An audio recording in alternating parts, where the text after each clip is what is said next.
Today's Bible reading is Matthew 21, verses 1 to 11. Jesus comes to Jerusalem as King. As they approached Jerusalem and came to Bethphage on the Mount of Olives, Jesus sent 2 disciples, saying to them, "Go to the village ahead of you, and at once you will find a donkey tied there, and her colt by her. Untie them and bring them to me.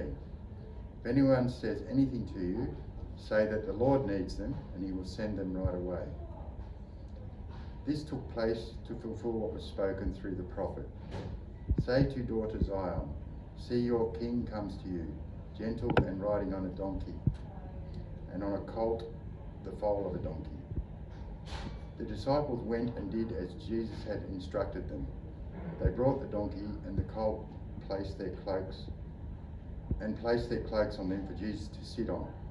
A very large crowd spread their cloaks on the road, while others cut branches from the trees and spread them on the road. The crowds that went ahead of him and those that followed shouted, "Hosanna to the Son of David! Blessed is he who comes in the name of the Lord! Hosanna in the highest heaven!" When Jesus entered Jerusalem, the whole city was stirred and asked, "Who is this?" The crowds answered, "This is Jesus, the prophet from Nazareth in Galilee."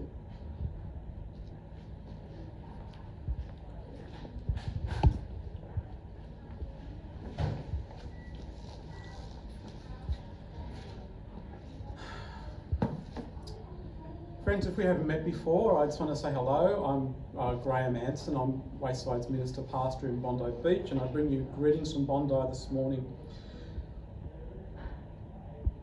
You know, most of us are familiar with the 5 stages of grief. Some of us have been through them at different times. Denial, anger, depression, bargaining, and finally acceptance. And I think with the current circumstances we're in, we're going through a few of those stages of grief at the moment. I can probably add a few more onto it, and I think that where we're at the moment, if I was to name a couple of extra stages to those 5 that I know we're currently in, through the lockdowns and the restrictions, we're currently in this phase of boredom. Like we're in a culture that's so used to going out and being around people that boredom's kind of taking over for some people. Probably the next stage after the panic is this one, which I would call crazy town, where we're working out that no matter how big your house is, it doesn't really matter whether you've got 1 room or 50 rooms, or whether there's 1 person or 10 people living there, it's not big enough. And I think a lot of us are really struggling with this whole sense of where we are and where we're at.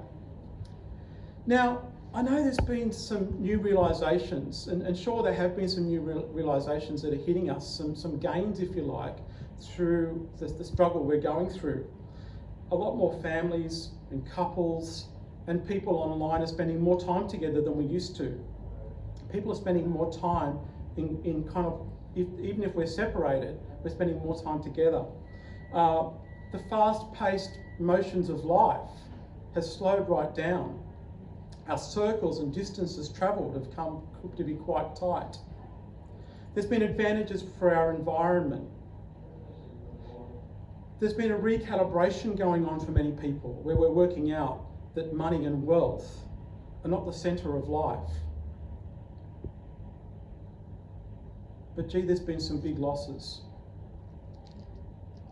People are losing livelihoods, businesses, jobs, homes, sleep. We're losing that face-to-face connection. Our communities are kind of breaking down a bit. Some of us have and will lose loved ones. And I know many people who have lost hope. And it's almost like they're stuck. Like there's this paralysis that's going on. The cry of our passage today, this Palm Sunday, comes from an oppressed, downtrodden, lost, but yet slightly hopeful people. The cry we heard was Hosanna, which translated means save us. And the people are looking to be saved. They're looking for a strong, powerful leader who will lead a revolt. And it doesn't matter how it comes. What they get is quite different.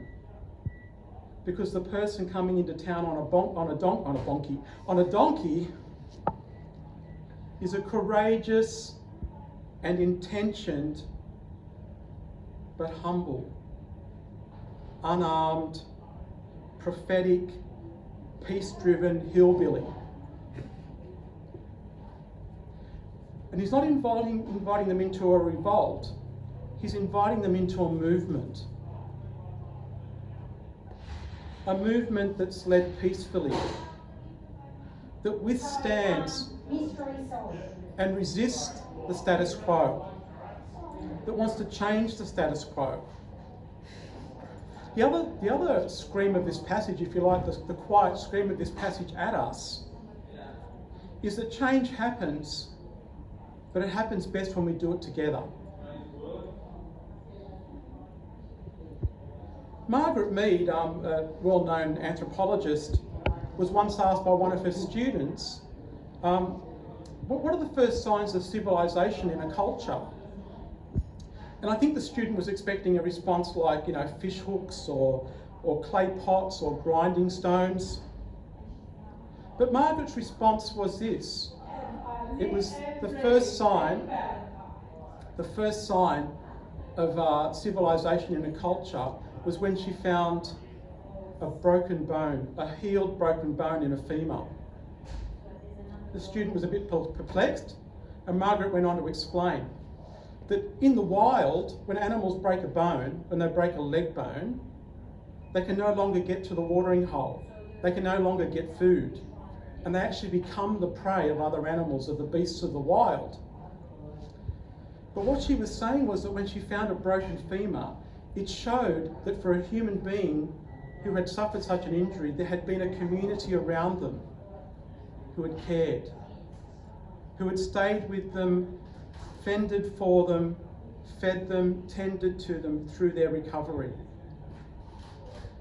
Her words were, helping someone else through difficulty is where civilization starts. Friends, that's the movement we're invited into today. That's who we're invited to be, where we're invited to go.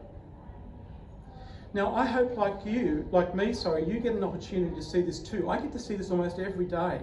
It's on the front line of the Wayside, either in Bondi or here in King's Cross.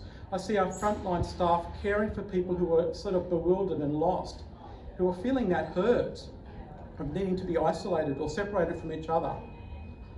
I see it in community organisations. My phone's running hot with people who are organising themselves to make a difference for good. And at this point, I want to give a shout out to the Bondi Beach Surf Lifesaving Club, who are amazing, absolutely amazing through the bushfire appeal, and gathered so many pallets of things for people in need.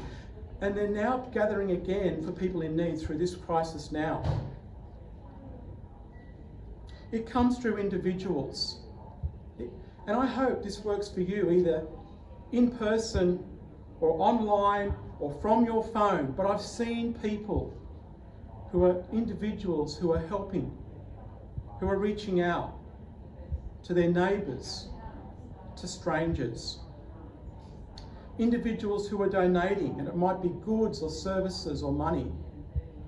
I've seen individuals who have chosen to connect, even at the moment when everything else says disconnect. Friends, this is the way. This is the movement. It's that flicker of light in the darkness. It's the outline of that path on a foggy day. This is where you will find God in the face of another who is struggling. Friends, this is where hope overcomes fear. This is where love wins. Amen.